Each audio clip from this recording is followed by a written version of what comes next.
Hello friends, आज हम आपके साथ हिंदी ग्रामर के 20 इंपॉर्टेंट क्वेश्चन डिस्कस करेंगे जो सभी एग्जाम्स के लिए बहुत महत्वपूर्ण हैं।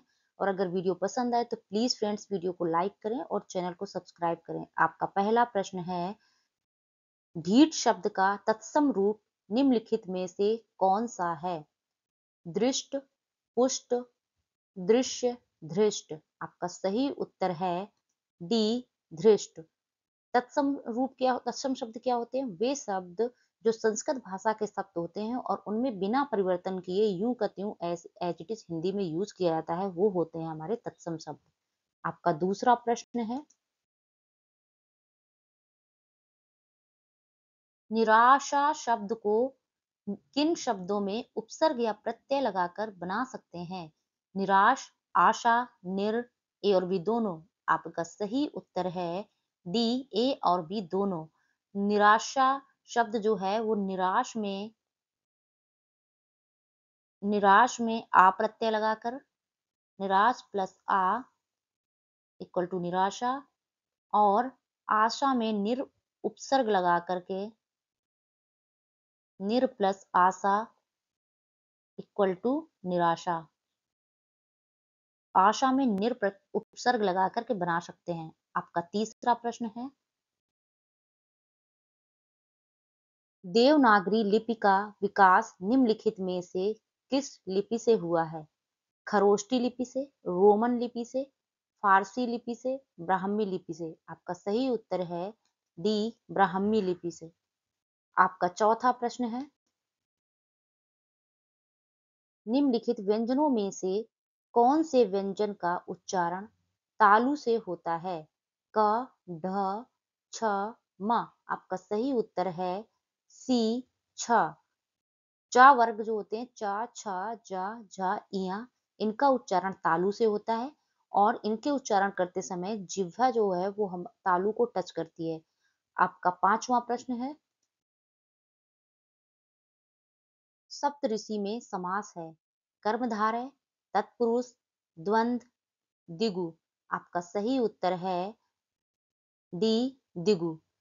सप्तऋषि में दिगु समास है। इसका विग्रह होता है सात ऋषियों का समूह। दिगु समास क्या होता है? जिसमें पहला पद संख्यावाची विशेषण होता है और दूसरा पद समूह कोष कराता है। जैसे सप्त ऋषि मतलब सात ऋषियों का समूह, तो पहला पद सप्त सात जो है वो हमारा हो गया संख्यावाची, इसीलिए इसमें दिगु समास है। आपका छठवां प्रश्न है, दयानंद शब्द में निम्नलिखित में से कौन सी संधि प्रयुक्त हुई है? यण संधि, दीर्घ संधि, गुण संधि, व्यंजन संधि। आपका सही उत्तर है बी, दीर्घ संधि। दयानंद का संधि विच्छेद होता है दया प्लस आनंद।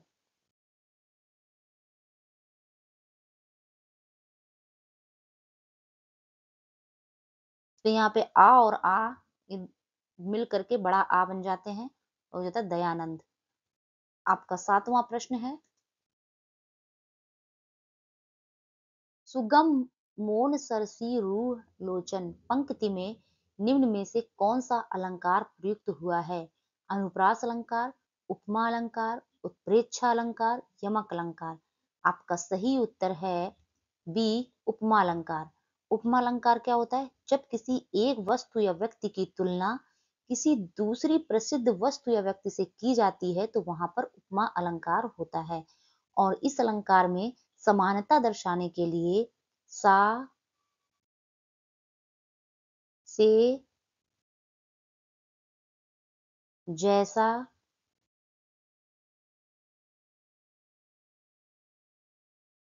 जैसी,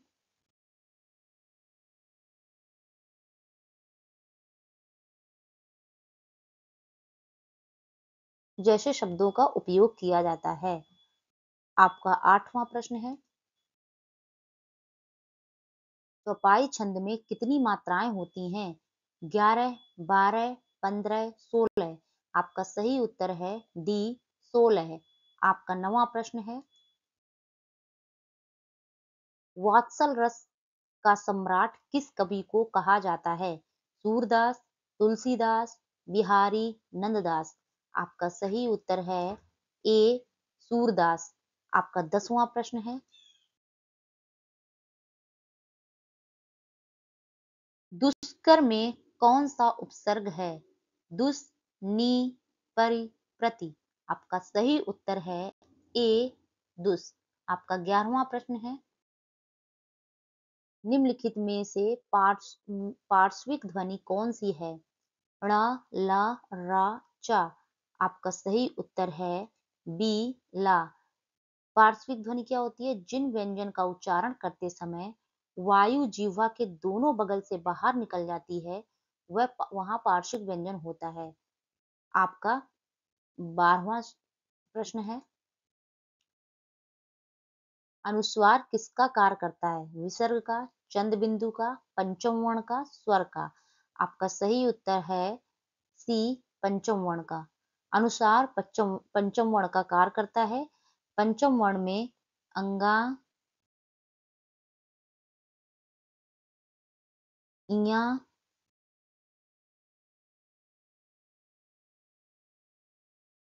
अणा, ना और मा वर्ण आते हैं। आपका 13वां प्रश्न है,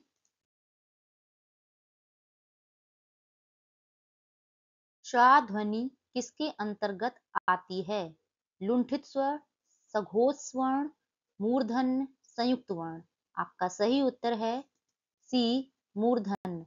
आपका 14वां प्रश्न है, जब एक ही ध्वनि का द्वित हो जाए तब वह क्या कहलाता है?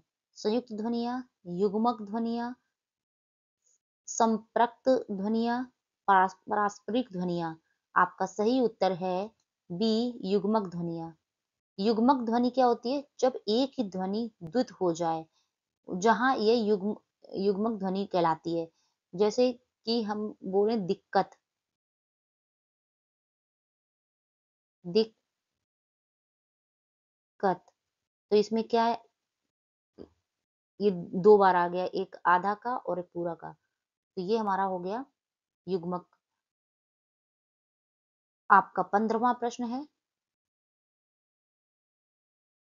जिस स्वर के उच्चारण में एक मात्रा लगती है उसे क्या कहते हैं? गुरु स्वर, लघु स्वर, संयुक्त स्वर, मूल स्वर। आपका सही उत्तर है बी लघु स्वर। तो जिसके उच्चारण में एक मात्रा लगती है वो लघु स्वर होते हैं, और ये होते हैं छोटा आ, छोटी ई, छोटा ऊ और री। आपका 16वां प्रश्न है,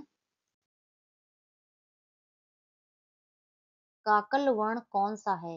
य, स, ह, ण। आपका सही उत्तर है सी हा। काकल वर्ण क्या होते हैं? जिनका उच्चारण प्रमुख रूप से कंठ द्वार के प्रयोग द्वारा किया जाता है, उसे काकल वर्ण कहते हैं। आपका 17वां प्रश्न है, ध किस प्रकार की ध्वनि है? पार्श्विक, उत्क्षिप्त, लुंठित, उपर्युक्त में से कोई नहीं। आपका सही उत्तर है बी उत्क्षिप्त। उत्क्षिप्त ध्वनियां क्या होती है? जिनके उच्चारण में जिह्वा नोक कठोर तालु के साथ झटके से टकराकर नीचे आती है, उन्हें हम उत्क्षिप्त कहते हैं। आपका 18वां प्रश्न है, निम्न में ऐसा कौन सा वर्ण है जिससे कोई शब्द शुरू नहीं होता? श, श्र, अणा, त्र। आपका सही उत्तर है सी अणा। आपका 19वां प्रश्न है, निम्न में से किस स्वर में हवा सिर्फ मुंह से निकलती है?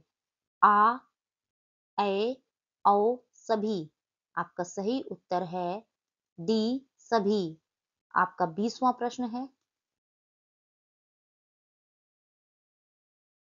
स्पर्श व्यंजनों के वर्गीकरण में अंतिम वर्ण कौन सा होता है? ज्ञ, इय, म, त्र। आपका सही उत्तर है सी मा। स्पर्श व्यंजनों के वर्गीकरण में अंतिम वर्ण माँ होता है। इस वर्ण का उच्चारण स्थान ओष्ठ होता है। प्लीज फ्रेंड्स, अगर आपको वीडियो पसंद आए तो प्लीज वीडियो को लाइक कर दें और चैनल में अगर नए हैं तो प्लीज चैनल को सब्सक्राइब कर लें और कमेंट बॉक्स में कमेंट करके हमें जरूर बताएं कि आपको वीडियो कैसा लगा।